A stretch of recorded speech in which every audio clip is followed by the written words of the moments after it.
Like and subscribe for more videos.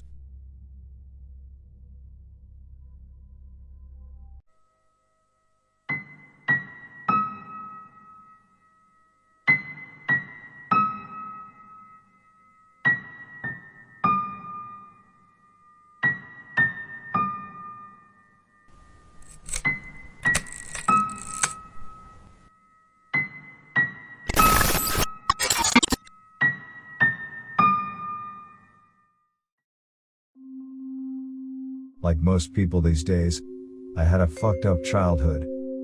Who doesn't, right? My father took off before I was born and my mother was left to care for me on her own, a skill she was sorely lacking. My mother slipped right back into the drug-addled, party lifestyle she'd enjoyed before I was born and had soon turned our 2-bedroom apartment into an opium den. For the first 5 years of my life, I walked around in a confused, terrifying mist. The smoky air would flood down the hallway from our living room and slip under my bedroom door. It always seemed to linger for days. I know now that my mother wasn't a bad person, just a victim of her addictions. When she did have spare money, she would put food in the house or buy me clothes from Goodwill. The only furniture I had in my bedroom was a mattress set and a little wooden toy chest. Not that I had a lot of toys to put in it, of course. Just the 3 I had gotten for birthdays.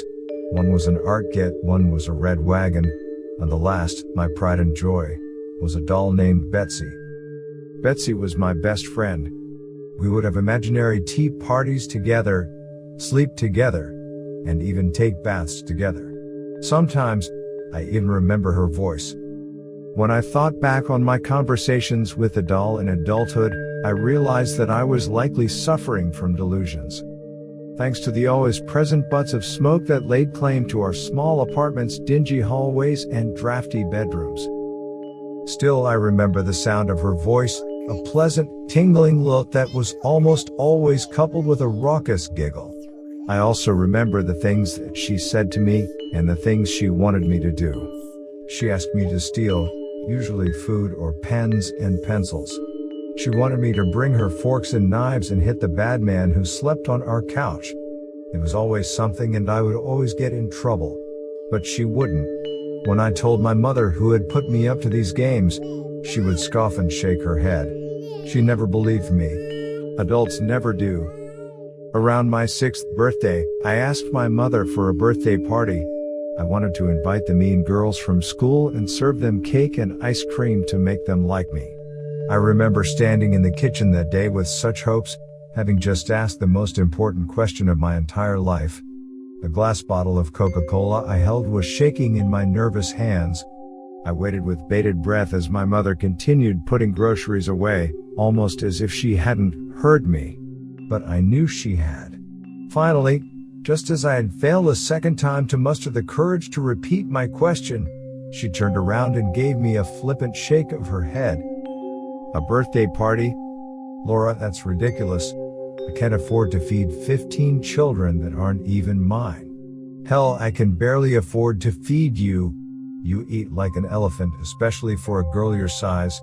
Or, I'm sorry, Betsey does.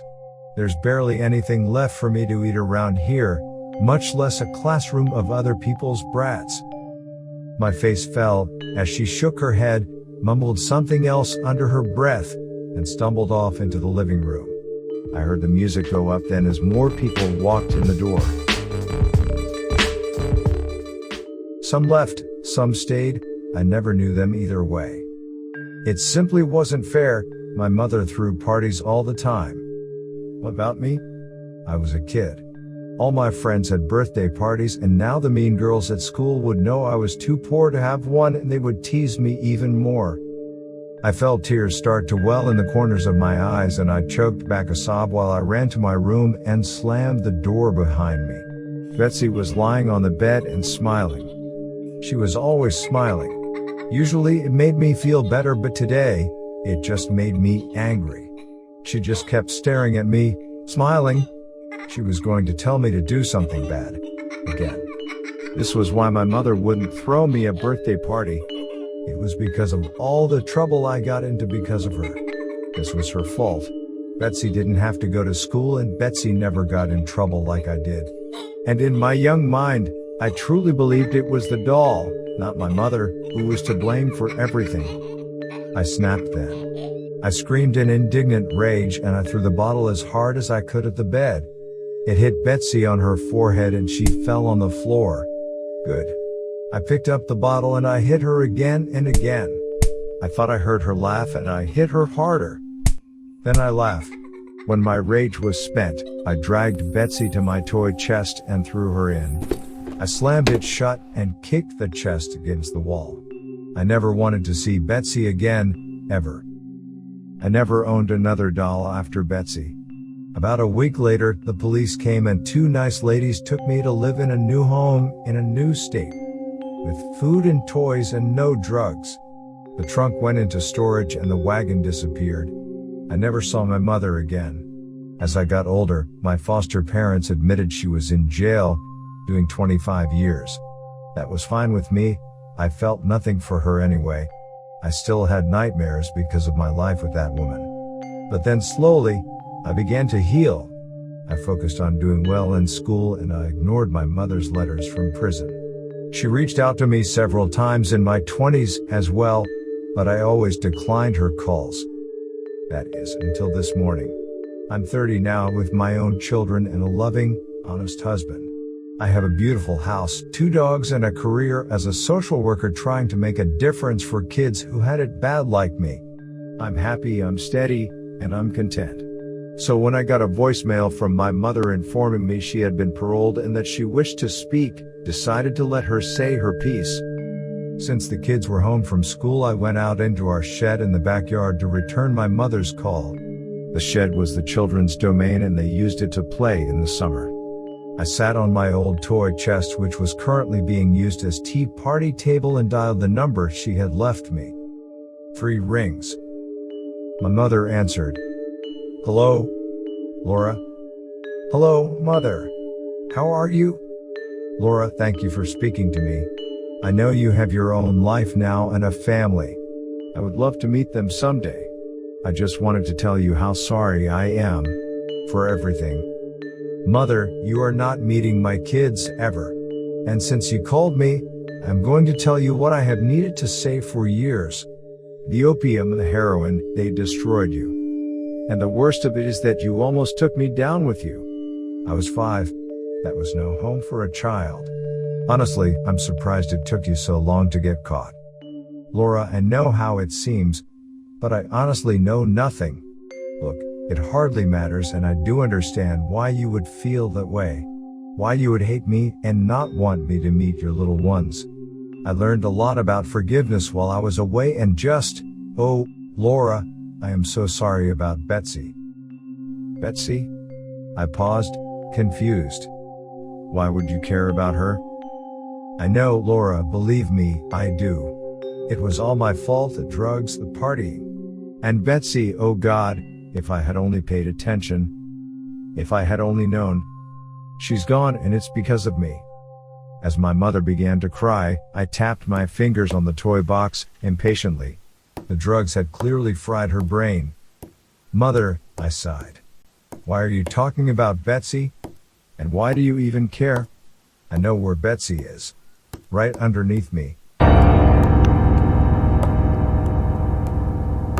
What are you talking about, Laura? Oh God, where is she? I shifted uncomfortably. Well, Betsey's in the trunk, where she's always been.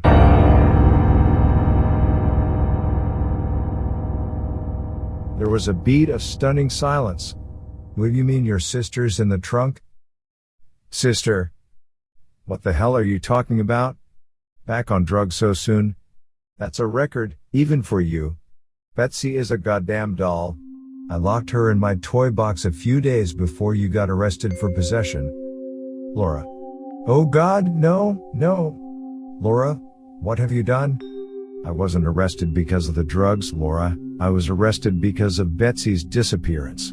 You always called her your little doll, but we thought you knew. Oh God. We thought you knew. Laura, no, what have you done to my baby? My mind had gone blank, and with no emotion, I set the phone down next to me and stood up. I could hear the muffled sound of my mother's anguished cries and feel the dark clutch of possibility in my own chest. Memories were stirring in the back of my mind, threatening to flood forward into my consciousness. They pushed against a door in my mind that had been locked so tightly for so long that I had forgotten it was even there. Was it even possible? Could the trauma and the opium have really led me to believe that a small child was actually a doll? Begging for food and utensils to eat with, asking me to protect her from the bad man? No. I slowly turned around and brought my eyes down the makeshift tea party table. Surely it was too small, you couldn't fit a person in there. You couldn't. But then, what about a very small, starving, emaciated child? What about her? Would she fit?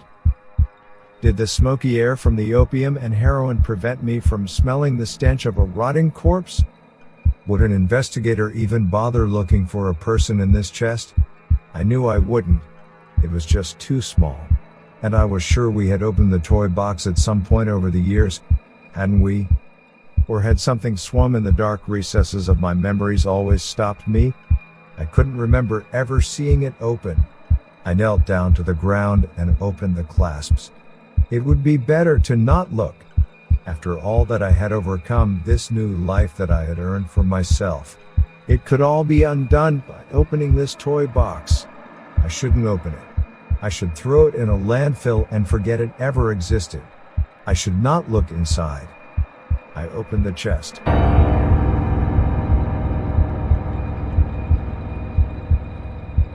You see, I never had a doll. My mother never could afford to buy me one. I never had a wagon either, for that matter. But I did have a toy box, a pretty, wooden toy box. And when I was 5, I beat my little sister to death and put her in it. Out of guilt, I called my lawyer and dialed 911.